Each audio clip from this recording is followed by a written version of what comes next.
My dear students, lecture number 4 के अंदर हमने बोहर पोस्टुलेट के बारे में कुछ डिस्कशन किया था। 4 बोहर पोस्टुलेट थे वो पढ़ लिए थे, बट क्या कमी क्या रह गई थी, थोड़ी बहुत कमी रह गई थी। और आपके पास में हमें ऑर्बिटल जो ऑर्बिट था उसकी रेडियस निकालनी थी कि किस रेडियस में, क्योंकि उसने बोला था नहीं भाई कि फिक्स रेडियस में फिक्स एनर्जी के साथ, है ना, फिक्स वेलोसिटी के साथ में रिवॉल्व करता है। ऐसा किसने बोला था? ऐसा बोला था बोहर ने। ठीक है, तो भाई अब देखो वो फिक्स्ड मास, वो आपको फिक्स्ड रेडियस भी निकालनी है ना, फिक्स वेलोसिटी भी निकालनी है और फिक्स्ड एनर्जी भी निकालनी है। तो आज का लेक्चर हमारा वही 3 चीजें कैलकुलेट करने में जाएगा। बट उससे पहले ये चीज है कि बोहर ने क्या लिया था भाई, बोहर ने जो बल्ब लिया था उसके अंदर क्या था भाई, हाइड्रोजन भरी हुई थी। क्या भरी हुई थी भाई? हाइड्रोजन। अब आप एक बात बताओ कि जब उसमें हाइड्रोजन भरी हुई थी तो वो यहां से इलेक्ट्रॉन निकल के H+ की फॉर्म में चला गया। ठीक है, तो भाई ये जो लॉ है, बोहर मॉडल है, applicable Bohr atomic model applicable only on one electron species। ठीक है भाई, उस पे लगेगा जिसमें एक इलेक्ट्रॉन होगा। मान लिया 2 इलेक्ट्रॉन या उससे ज्यादा वाले इलेक्ट्रॉन पर ये है लो एप्लीकेबल नहीं होगा। ठीक है, कैसे? देखो ये किस किस पर एप्लीकेबल होगा। एग्जांपल के तौर पर ये हाइड्रोजन पर एप्लीकेबल होगा। हाइड्रोजन की पूरी स्ट्रक्चर को ये अच्छे से क्या करेगा, एक्सप्लेन करेगा। ठीक है, अच्छा हीलियम प्लस आयन पर ये एप्लीकेबल होगा क्योंकि इसमें भी एक इलेक्ट्रॉन, 2 इलेक्ट्रॉन होते हैं, एक इलेक्ट्रॉन को ये क्या कर चुका है, डोनेट कर चुका है। ठीक है, अच्छा हाइड्रोजन हीलियम लिथियम पर, लिथियम +2 पर एप्लीकेबल होगा। इस तरीके से बढ़ता जाएगा। अगर मेरे को सोडियम पर इस लॉ को एप्लीकेबल करवाना है, इस लॉ को क्या करवाना है, एप्लीकेबल करवाना है, तो हमारे पास में सोडियम +10 करना पड़ेगा, तब जाके इसके ऊपर एप्लीकेबल होगा, है ना। यानी ये यूनि इलेक्ट्रॉनिक स्पीशीज पर ही एप्लीकेबल होता है। ठीक है, तो ये इसकी क्या थी, सबसे बड़ी लिमिटेशन थी। ठीक है, तो भाई ये चीज हमारे दिमाग में भी होनी चाहिए कि भाई ये जो लॉ है, ये सब कुछ बनाया गया है, ये यूनि इलेक्ट्रॉनिक स्पीशीज के लिए ही बनाया गया है। ठीक है, तो भाई आपके पास में देखते हैं, पहला है रेडियस कैलकुलेशन। ठीक है, क्या है आपके पास में, रेडियस ऑफ कैलकुलेशन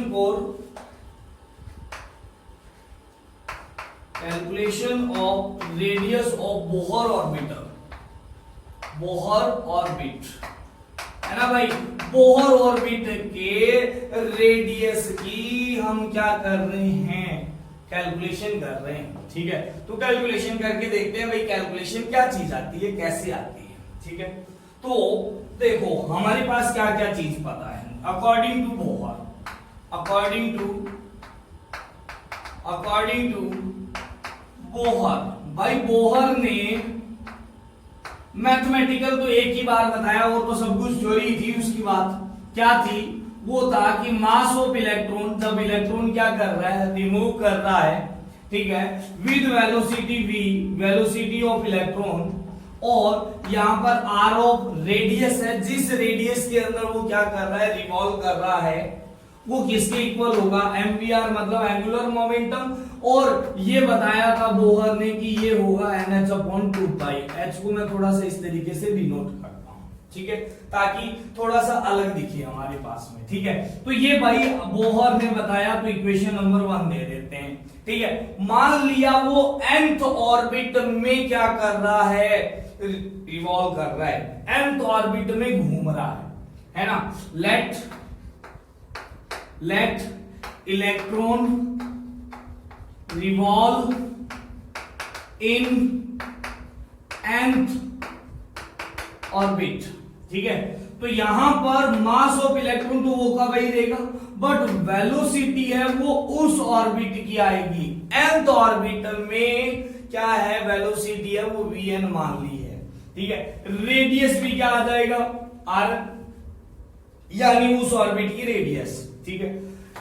ये देखा गया कि जो n यहां पर है वो भी आपके पास में नंबर ऑफ ऑर्बिट को रिप्रेजेंट करता है। अभी ये प्रूव नहीं है, अभी ये प्रूव नहीं है, आगे जाके डी ब्रोगली इसको क्या करता है, प्रूव करता है, ठीक है। तो बेटा अभी तो ये मान के चलना है यहां पर कि n है, n क्या है, किस ऑर्बिट में क्या कर रहा है, वो घूम रहा है, ये हमें मान के चलना है भाई, ठीक है भाई।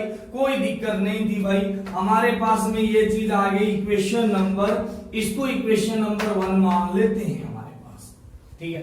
अब देखो कोई भी इलेक्ट्रॉन, देखो ध्यान से इधर, अगर यहां पर है पॉजिटिव चार्ज, ये इलेक्ट्रॉन की nth ऑर्बिट है, मान लिया nth ऑर्बिट है, ठीक है। इसके अंदर इलेक्ट्रॉन घूम रहा है, इलेक्ट्रॉन है ये घूम रहा है, ये यहां से यहां तक की रेडियस है वो कितनी है, r है, इसकी वेलोसिटी v है, इसका मास me है, ठीक है। और इसकी एनर्जी क्या मान लेते हैं, E है, ये Vn आ जाएगा, ये En आ जाएगा, ठीक है। तो भाई इसके ऊपर दो टाइप के फोर्स लगेंगे, तभी तो ये घूम रहा है भाई, है ना। कौन सा घूम रहा है, तो एक तो लगेगा आपके पास में सेंट्रीपिटल, ठीक है, और एक लगेगा आपके पास में, इसके ऊपर दो टाइप के फोर्स लगेंगे, एक लगेगा सेंट्रीफ्यूगल, ठीक है। तो ये है सेंट्रीफोर्स, कौन सा, सेंट्रीफ्यूगल, है ना। जो कौन प्रोवाइड करवाएगा, यहां पर है इलेक्ट्रोस्टैटिक फोर्स, ठीक है, क्योंकि ये नेगेटिव है ये पॉजिटिव है, तो इसका बैलेंस कौन करेगा, सेंट्रीपिटल फोर्स, सिंपल है। अगर घूम रहा है तो ये दोनों फोर्स है वो क्या होने चाहिए, बराबर होने चाहिए, अगर बराबर नहीं है तो ये घूम नहीं सकता भाई आपके पास में, ठीक है। तो आपके पास में जो सेंट्रीफ्यूगल फोर्स है वो कौन प्रोवाइड करवाएगा भाई, यहां पर वो प्रोवाइड करवाएगा इलेक्ट्रोस्टैटिक फोर्स। अरे भाई दो चार्ज के बीच में जो फोर्स होता है वो कौन सा फोर्स है, इलेक्ट्रोस्टैटिक फोर्स है भाई, ठीक है। तो यहां से, ठीक है, यहां से हमारे पास में क्या आएगा, जो इलेक्ट्रोस्टैटिक फोर्स है वो किसके इक्वल आ जाएगा, सेंट्रीपिटल फोर्स के इक्वल आ जाएगा, ठीक है। when electron revolve in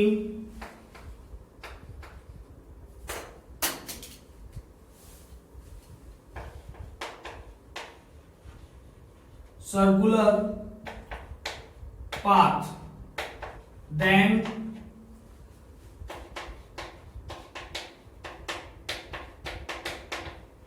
centripetal force balanced by electrostatic force,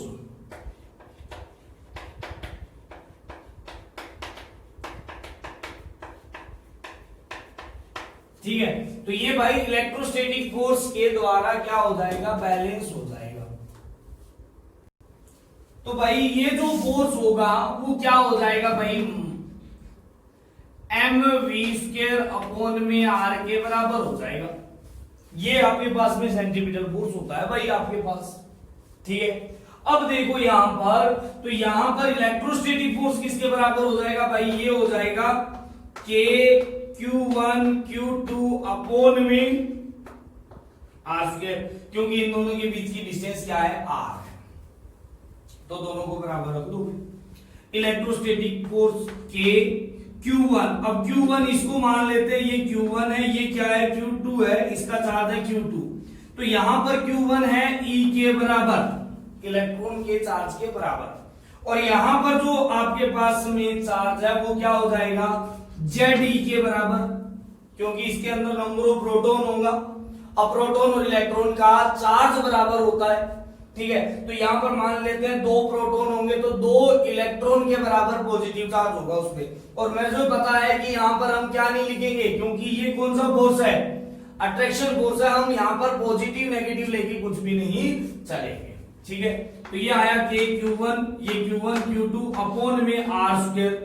are कौन सा है भाई, nth ऑर्बिटर के अंदर घूम रहा है, तो इसकी रेडियस आर एन ले लेते हैं। ठीक है, अच्छा यहां पर अगर बात की जाए कि सेंट्रीपिटल फोर्स, तो यहां पर आएगा मास ऑफ इलेक्ट्रॉन, क्योंकि ये मास ऑफ इलेक्ट्रॉन, क्योंकि इलेक्ट्रॉन घूम रहा है भाई। अच्छा Vn का स्क्वायर मतलब क्या हो जाएगा, velocity of nth orbital divide by क्या आ जाएगा, रेडियस ऑफ nth ऑर्बिट। ठीक है, तो भाई मैंने क्या किया, एक आर से एक आर कैंसल आउट कर दिया। ठीक है, तो यहां से हमारे पास में देखो V का फॉर्मूला निकाल लेते हैं, V की वैल्यू निकाल देते हैं, इसके अंदर पुट कर देते हैं। ठीक है, इसके अंदर क्या कर देते हैं, आपके पास में पुट कर देते हैं, तो आपके पास में वैल्यू आ जाएगी आपके पास में आर की, है ना, ऐसा ही करते हैं आपके पास में। तो चलो बात करते हैं कैसे आपके पास में निकलेगा। तो देखो भाई यहां पर, यहां से मैं मास Vn की वैल्यू निकाल लेता हूं, तो Vn की वैल्यू क्या आ जाएगी भाई आपके पास में, NH अपॉन 2 पाई, और m मास ऑफ इलेक्ट्रॉन और r ऑफ ये आ जाएगा आपके पास में मास of electron divide by radius of nth orbital. ठीक है, ये कर देते हैं, ये आपके पास में इक्वेशन नंबर क्या मान ली, इसको 2 मान ली भाई, है ना, और इसको इक्वेशन नंबर क्या मान ली, 3 कर दी। ठीक है, तो मैं क्या कर देता हूं, from equation 2 put in equation 3। ठीक है, तो Vn की वैल्यू इसके अंदर पुट कर दो भाई आपके पास में। ठीक है, तो देखो आपके पास क्या आएगा, के जेड ई स्क्वायर, ये तो आ गया यहां पर, divide by R of N, यहां पर आया मास ऑफ इलेक्ट्रॉन, और यहां पर V का स्क्वायर यानी इस सब का स्क्वायर, तो ये आ जाएगा भाई N का स्क्वायर, H का square divide by 4 pi square, साथ में क्या आएगा, मास ऑफ इलेक्ट्रॉन का स्क्वायर, अच्छा साथ में आएगा R ऑफ N का स्क्वायर। तो मैंने देखा क्या, एक R से एक R कैंसल आउट हो गया। ठीक है, अब Rn की वैल्यू निकालनी है, तो यहां से Rn तो एक साइड इस साइड ले आओ। ठीक है, तो ये आ गया Rn जिसकी वैल्यू हमें निकालनी है, और बाकी सब एक मास ऑफ इलेक्ट्रॉन एक मास ऑफ इलेक्ट्रॉन से काट दो।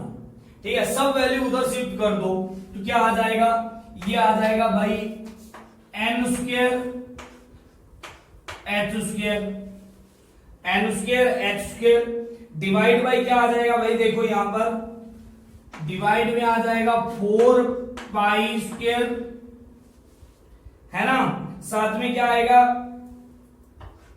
के जेड ई स्क्वायर, ये के जेड ई स्क्वायर इधर ले आया, साथ में क्या बचेगा, मास ऑफ इलेक्ट्रॉन। तो भाई देखो यहां पर आपके पास में एक क्वेश्चन आया हुआ है कि अगर मैं घूमते हुए इलेक्ट्रॉन का मास डबल कर देता हूं, घूमते हुए इलेक्ट्रॉन का क्या कर देता हूं, मास डबल कर देता हूं, तो रेडियस पर क्या फर्क पड़ेगा, तो भाई रेडियस है वो आधी हो जाएगी। कैसे, अगर मास डबल कर दिया तो रेडियस क्या हो जाएगी, आधी हो जाएगी। ठीक है, अब सब वैल्यू है जो हमें पता है, वो सब वैल्यू इसके अंदर पुट कर देते हैं। कौन कौन सी वैल्यू है मैं यहां पर करूंगा इसको।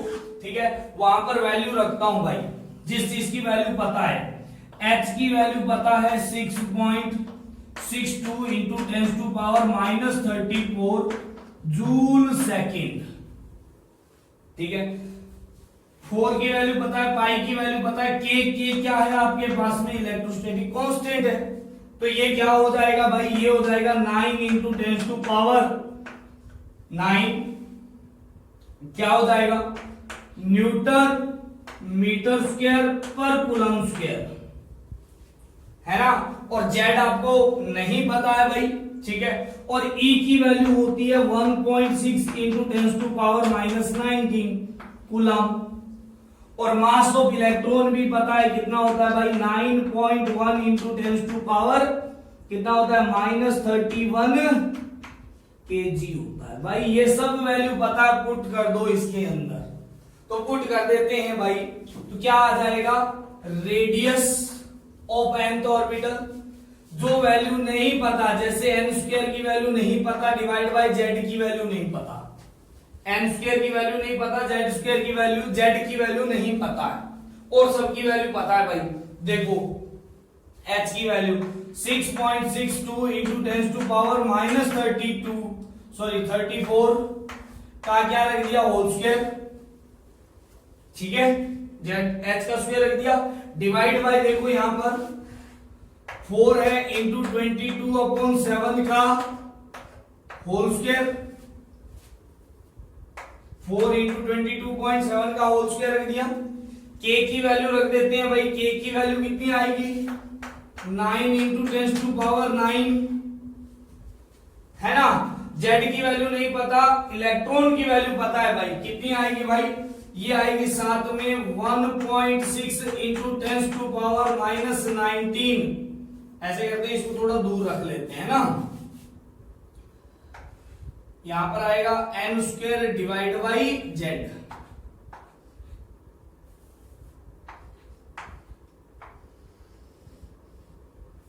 ठीक है। अच्छा E की वैल्यू, मास ऑफ इलेक्ट्रॉन की वैल्यू, इसका क्या है आपके पास में होल स्क्वायर है, और ये आएगा आपके पास में 9.1 इंटू 10 टू पावर -31, ये भी आ गया मास ऑफ इलेक्ट्रॉन 9.1, ठीक है। सब वैल्यू पुट कर दी। जब इसको वैल्यू पुट करोगे आप तो आपके पास में आएगा कितना, ये आएगा 0.529 into 10 to power -10 n² divide by z, ये आएगा मीटर के अंदर, बट हम एंगस्ट्रॉम में निकाल लेते हैं भाई, तो ये आएगा 0.529 into n² divide by z, ये है एंगस्ट्रॉम में, ठीक है। तो भाई यहां से क्या पता चल रहा है, यहां से पता चल रहा है क्या क्या चीज पता चल रही है कि Rn है वो डायरेक्टली प्रोपोर्शनल टू n का स्क्वायर है। जैसे जैसे नंबर ऑफ ऑर्बिट बढ़ेगा, जैसे second orbit, third orbit, fourth orbit, तो स्क्वायर के हिसाब से क्या बढ़ेगी आपके पास में रेडियस बढ़ेगी। रेडियस बहुत ज्यादा तेजी से बढ़ेगी भाई, ठीक है। मान लिया पहले ऑर्बिट की 1 थी तो दूसरे ऑर्बिट की 4 हो जाएगी, है ना, तीसरी ऑर्बिट की 9 हो जाएगी। ऐसा नहीं है कि दूसरे की 2 होगी, डबल उसका स्क्वायर के हिसाब से बढ़ेगी, ठीक है। अच्छा जैसे जैसे एटॉमिक नंबर बढ़ता है, z क्या है भाई, एटॉमिक नंबर है, z क्या है भाई, एटॉमिक नंबर है ना, और n क्या है आपके पास में, n है nth ऑर्बिट है, ठीक है। तो जैसे जैसे क्या बढ़ेगा, एटॉमिक नंबर बढ़ेगा, रेडियस क्या होती जाएगी, कम होती जाएगी। जैसे मेरे से पूछ लिया गया है कि किसकी रेडियस कम है, जैसे मेरे को बोल दिया गया कि फर्स्ट ऑर्बिट ऑफ हाइड्रोजन और first orbit of helium plus ion, तो किसका कम है ऑर्बिट, सॉरी रेडियस किसकी कम है, फर्स्ट ऑर्बिट की। तो डेफिनेटली हीलियम का एटॉमिक नंबर 2 है जबकि हाइड्रोजन का 1 है। तो जैसे ही एटॉमिक नंबर बढ़ा, रेडियस ऑफ फर्स्ट ऑर्बिट भी क्या हो जाएगी, घट जाएगी। क्या हो जाएगी, घट जाएगी। अच्छा एक चीज और भी है भाई साहब, अगर मेरे पास में मास ऑफ इलेक्ट्रॉन भी चेंज हो रहा हो, ऐसा मान लिया जाए कि घूमते हुए इलेक्ट्रॉन के मास को डबल कर दिया गया, ट्रिपल कर दिया गया, आधा कर दिया गया, ऐसा कर दिया गया, तो आपके पास में क्या होगा, फिर आपके पास में ऐसा होगा कि रेडियस भी चेंज हो जाएगी। कैसे भाई, मेरे को यहां से 1 मास ऑफ इलेक्ट्रॉन क्या हो जाएगा भाई, इसके इनवर्सली प्रोपोर्शनल है। यहां से पता चल रहा है बेटा ये सब चीजें, ठीक है। तो ये चीजें आई आपके पास में किसके बारे में, रेडियस के बारे में चेक करने के लिए। ठीक है, तो ये है रेडियस की कैलकुलेशन। अब एक बात सुनो, हमें निकालना है क्या आपके पास में, हमें वेलोसिटी भी निकालना है। तो भाई ये सब वैल्यू जो आपके पास में यहां पर इक्वेशन नंबर 4 आई है, इक्वेशन 4 की वैल्यू इक्वेशन 1 में रख दूं, इक्वेशन 4 की सारी वैल्यू इक्वेशन 1 में रख दूं, तो क्या मेरे पास में वीएन भी आ जाएगा क्या? तो चलो देख लेते हैं। ठीक है, तो हमारे पास में ये तो calculation of radius of Bohr orbit हो गया। तो रेडियस कितनी आई भाई आपके पास में 0.529 into n square divide by h आ गया। अब हमारे पास में सेकंड क्या आता है भाई, देखो यहां पर हमारे पास क्या क्या चीजें हैं वो चीजें याद रख लो कि एक तो ये आया और एक ये यूज में आएगा, हमारे दो चीजें यूज में आएगी। ठीक है, तो नेक्स्ट है हमारे पास में, देखो यहां पर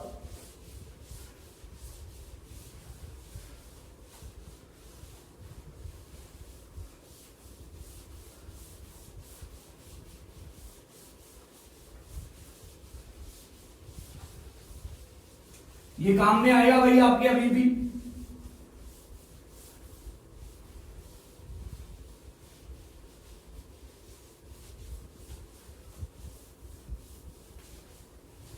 तो देखो यहां पर ध्यान से देखना है ना, यहां पर आपके पास में नेक्स्ट है calculation of velocity of electron in nth Bohr orbit.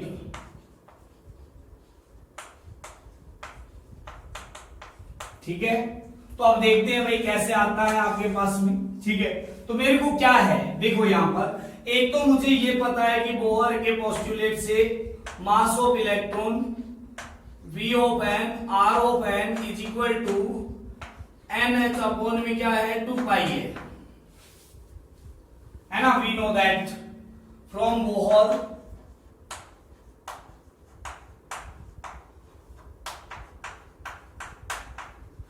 Postulate,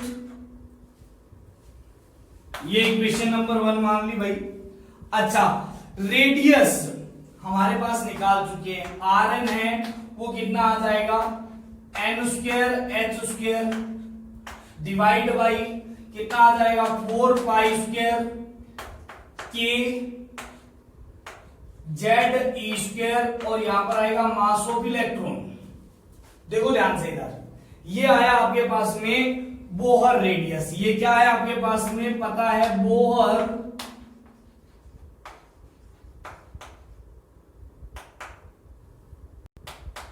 radius है। तो पुट कर देता हूं equation 1, put in equation 1, put in equation 1।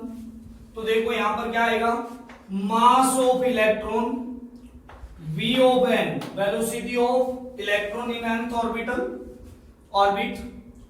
Rn की जगह ये रख रहे हैं, क्या लिख रहे हैं भाई n square h square upon 4 pi square के जेड ई स्क्वायर, और इनटू में आएगा मास ऑफ इलेक्ट्रॉन है ना, इज इक्वल टू आएगा एन एच अपॉन 2 पाई। देखो जो कट रहा है वो काटो, मास ऑफ इलेक्ट्रॉन से मास ऑफ इलेक्ट्रॉन कट रहा है, एक एन से एक एन कट रहा है, एक एच से एक एच कट रहा है ना, एक पाई से एक पाई कट रहा है, ये 1 गया ये 2 गया है ना। तो अब जो बचा वो रखो। ठीक है, क्या बचा भाई, इधर तो 1 बचा है, यहां पर आएगा V N is equal to, ये सब उधर ले जाऊंगा ये नीचे ले जाऊंगा। ठीक है, तो क्या आएगा भाई आपके पास में 2 पाई, ये 2 पाई के Z E square divide by क्या आ जाएगा एन एच आ जाएगा भाई आपके पास। ठीक है, तो जो जो वैल्यू पता है वो सब कुछ रख दो, है ना। क्या पता है भाई, पाई की वैल्यू कितनी होती है 22.7 होती है, के की वैल्यू होती है 9 इंटू 10⁻9 न्यूटन मीटर स्क्वायर पर कूलम स्क्वायर है ना। जेड है वो एटॉमिक नंबर है, ई की वैल्यू होती है वो 1.6 इंटू 10⁻⁻19 होती है, एच की वैल्यू यानी प्लांक्स कांस्टेंट की वैल्यू 6.62 इंटू 10⁻⁻34 जूल सेकंड होती है। है ना। तो सब चीजें रख दो भाई यहां पर। तो यहां पर रखने पर क्या आएगा, v ऑफ n, देख लो 2 इंटू 22.7 डिवाइड बाई 7, k की वैल्यू रखी 9 इंटू 10 टू पावर 9, है ना। z की वैल्यू नहीं पता है तो इसको अलग से रख दिया z को, है ना। और e की वैल्यू पता है 1.6 into 10 to power minus 19 square है, तो यहां पर इसका क्या हो जाएगा, स्क्वायर हो जाएगा। क्या हो जाएगा, स्क्वायर। यहां पर इंटू z आ गया। डिवाइड में देखो n की वैल्यू नहीं पता, ये 6.62 इंटू 10 टू पावर माइनस 34 होता है। तो यहां पर आपके पास में n की वैल्यू नहीं पता, तो ये n आ गया। अब इस सबको सॉल्व करो आपके पास में, तो सबको सॉल्व करने पर वेलोसिटी ऑफ n आएगा 2.18 into 10 to power 6 10 to power minus 6 z divide by n आएगा आपके पास में, ये आएगा मीटर पर सेकेंड। ठीक है, इस वेलोसिटी से क्या कर रहा है, इलेक्ट्रॉन है वो रिवॉल्व कर रहा है किसके अंदर, nth ऑर्बिट के अंदर। ये किसने बताया, बोर ने बताया। रदरफोर्ड ने बोला था ना कि बता क्या है उसकी फिक्स रेडियस, तो फिक्स रेडियस तो उसने पहले ही बता दी। ठीक है, तो भाई फिक्स रेडियस की वैल्यू आई Rn आया आपके पास 0.529 इंटू क्या आया n स्क्वायर डिवाइड बाई क्या आ जाएगा भाई, z आ जाएगा। ठीक है, और इसी तरीके से आपके पास में क्या आ गया, Vn भी आ गया। ये 10 टू पावर 6 है ना, माइनस 6 नहीं है ये, है ना, ये 10 टू पावर 6 है। तो वेलोसिटी भी आ गई भाई, Vn आ गया आपके पास में 2.18 इंटू 10 टू पावर 6 इंटू में क्या आएगा, z डिवाइड बाई n। तो यहां से क्या पता चल रहा है भाई, Vn है वो डायरेक्टली प्रोपोर्शनल टू z है। जैसे जैसे आपके पास में एटॉमिक नंबर बढ़ेगा, एक फिक्स ऑर्बिट में वेलोसिटी इलेक्ट्रॉन की बढ़ेगी। मेरे को कह दिया गया, क्वेश्चन है कि हाइड्रोजन के फर्स्ट ऑर्बिट में इलेक्ट्रॉन की वेलोसिटी ज्यादा है या हीलियम के फर्स्ट ऑर्बिट में इलेक्ट्रॉन की वेलोसिटी है वो ज्यादा है, ये किससे है। ठीक है, तो आपको एटॉमिक नंबर देखना है भाई। ठीक है, अब मेरे से कह दिया गया एक ही एटम है बट अलग अलग ऑर्बिट है, जैसे हीलियम प्लस के फर्स्ट ऑर्बिट में वेलोसिटी ज्यादा है या सेवंथ ऑर्बिट में ज्यादा है, तो डेफिनेटली क्योंकि यहां पर n के इनवर्स प्रोपोर्शनल है, तो जैसे जैसे ऑर्बिट बढ़ेगा आपके पास में क्या होगा, वेलोसिटी कम होती जाएगी। अच्छा, एक चीज और है भाई, यहां पर ध्यान से सुनना, यहां पर क्या मास पर डिपेंड कर रही है क्या इलेक्ट्रॉन की वेलोसिटी, तो इलेक्ट्रॉन के मास पर डिपेंडेंसी नहीं है। तो हम यहां से बोल सकते हैं, क्या बोल सकते हैं, Vn does not change when mass of electron change। ठीक है, तो हम यहां पर बोल सकते हैं velocity of n is directly proportional to m, mass of electron की पावर 0 पर डिपेंडेंसी है इसकी। ठीक है, मेरे को कह दिया गया कि थर्ड ऑर्बिट में घूमते हुए इलेक्ट्रॉन के मास को 4 गुना कर दिया, बताओ कि उसके रेडियस पर और उसकी वेलोसिटी पर क्या फर्क पड़ेगा। तो भाई वेलोसिटी सेम टू सेम रहेगी, है ना, और जो रेडियस है वो 1/4 टाइम रह जाएगी आपके पास में, क्योंकि वो इनवर्सली प्रोपोर्शनल होता है। अब आपके पास में आता है भाई फिक्स वेलोसिटी आ गई, फिक्स रेडियस आ गई, बात बचती है सिर्फ एक ही जगह पर अटकी हुई है, क्या वो एनर्जी होगी, है ना। वो एनर्जी आपको निकालनी है कि फिक्स्ड एनर्जी के साथ में रिवॉल्व करता है, तो वो एनर्जी आपको निकालनी है। ठीक है, चलो, हाँ, तो लास्ट है हमारे पास में कैलकुलेशन ऑफ एनर्जी, है ना। कैलकुलेशन ऑफ किसकी है भाई, एनर्जी की calculation, energy of electron in nth orbit. ठीक है, तो भाई देखो किस तरीके से आपके पास में किसी भी और जो इलेक्ट्रॉन होती है जो घूम रहा है उसकी दो प्रकार की एनर्जी होगी। क्या होगी? एक तो होगी आपके पास में उसकी काइनेटिक एनर्जी और एक होगी उसकी कौन सी? पोटेंशियल एनर्जी होगी। दो टाइप की उसकी क्या होगी? एनर्जी होगी। हमें दोनों का एडिशन निकालना है क्योंकि हमें तो टोटल एनर्जी निकालनी है ना। ठीक है, तो देखो कैसे निकालेंगे भाई, ध्यान से देखो इधर। हमारे पास में टोटल एनर्जी है, टोटल एनर्जी है वो क्या हो जाएगी? Kinetic energy, kinetic energy plus में क्या हो जाएगी? पोटेंशियल एनर्जी के बराबर हो जाएगी। ठीक है, ध्यान से देखना। अभी आपके पास में ये nth ऑर्बिट है, यहां पर क्या है? न्यूक्लियस है, यहां के लिए Rn है, इसके ऊपर मास ऑफ इलेक्ट्रॉन है जो Vn वेलोसिटी से घूम रहा है। ठीक है भाई, सब कुछ था, कोई दिक्कत ही नहीं था। यहां पर इलेक्ट्रॉन है भाई, ये इलेक्ट्रॉन है भाई, ये इलेक्ट्रॉन है। तो भाई पोटेंशियल एनर्जी मैंने आपको बताया था ना, पोटेंशियल एनर्जी जब दो चार्ज r डिस्टेंस से सेपरेट होते हैं तो उसकी पोटेंशियल एनर्जी क्या होती है भाई? Potential energy. तो सबसे पहले पोटेंशियल एनर्जी निकालते हैं। तो पोटेंशियल एनर्जी होती है k q1 upon q2 divide by q1 q2 upon by क्या होता है? r होता है। तो यहां पर देखो पोटेंशियल एनर्जी में Q1 और Q2 को विद साइन रखा जाता है। ये चीज भी मैंने वहां पर आपको सबसे पहले यही चीज करवाई थी आपको। ठीक है, तो यहां पर आया भाई K Q1 है, मान लिया ये वाला Q1 है, ये क्या है? Q2 है।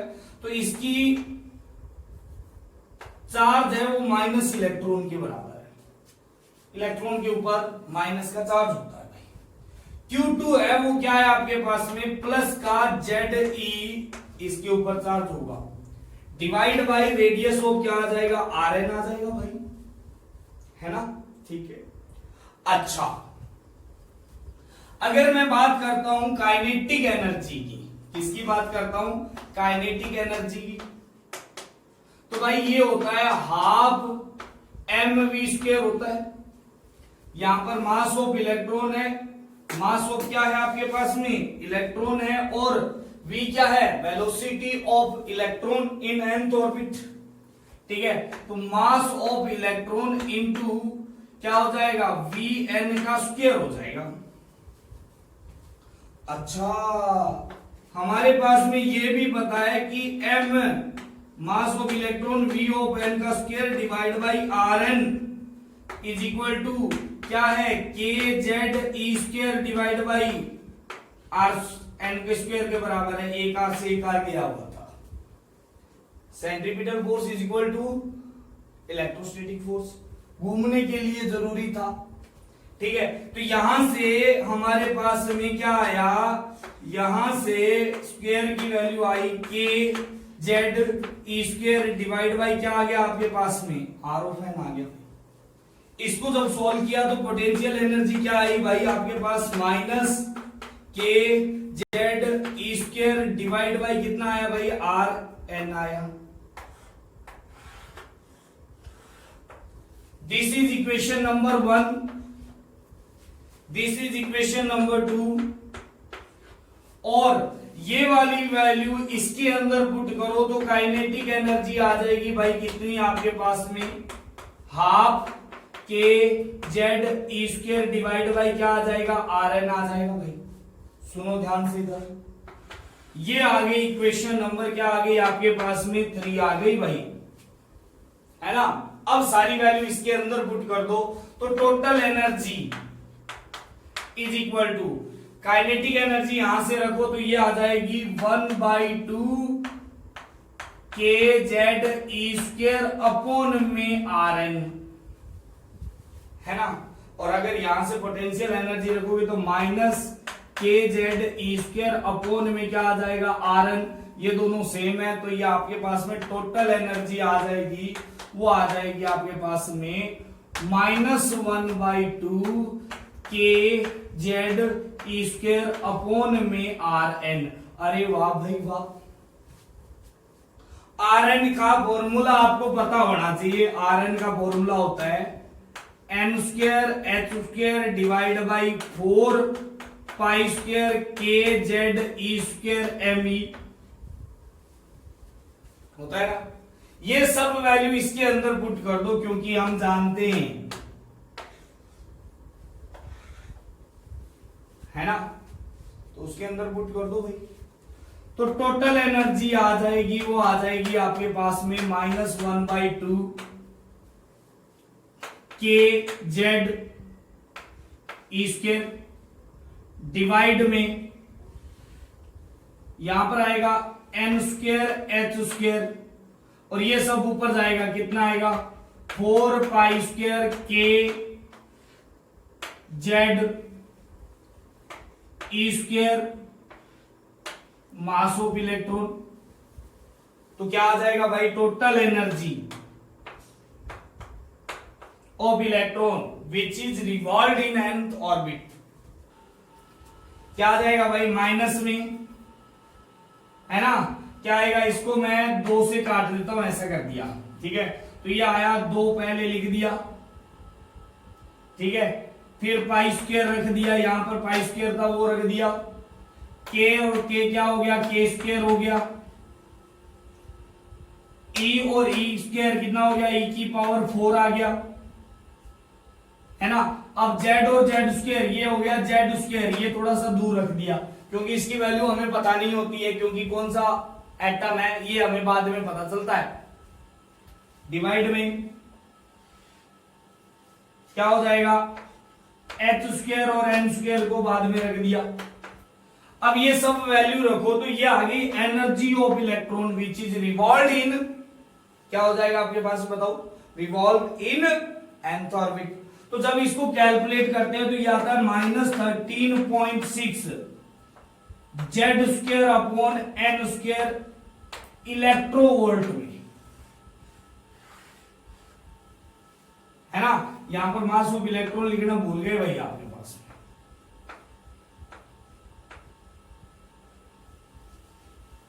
ठीक है। क्या पता चलता है यहां से, ध्यान से देखना इधर, यहां से पता चलेगा आपको एक एक चीज। तो एक तो energy is directly proportional to N square, minus में एन स्क्वायर है, ध्यान से देखना, ठीक है। यहां पर आपको ऐसा नहीं करना है कि directly proportional to Z square, इसका मतलब एनर्जी है वो जैसे जैसे एटम बढ़ेंगे, एटॉमिक नंबर बढ़ेगा नेगेटिव में बढ़ेगी। नेगेटिव में बढ़ने का मतलब एनर्जी क्या हो रही है, कम हो रही है, ठीक है। तो ये चीज मैं किस में लिखवा रहा हूं, स्टेटमेंट में लिखवा रहा हूं। When value of z is increase, then energy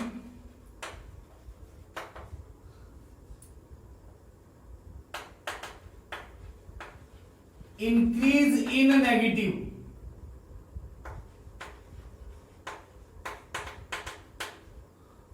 mean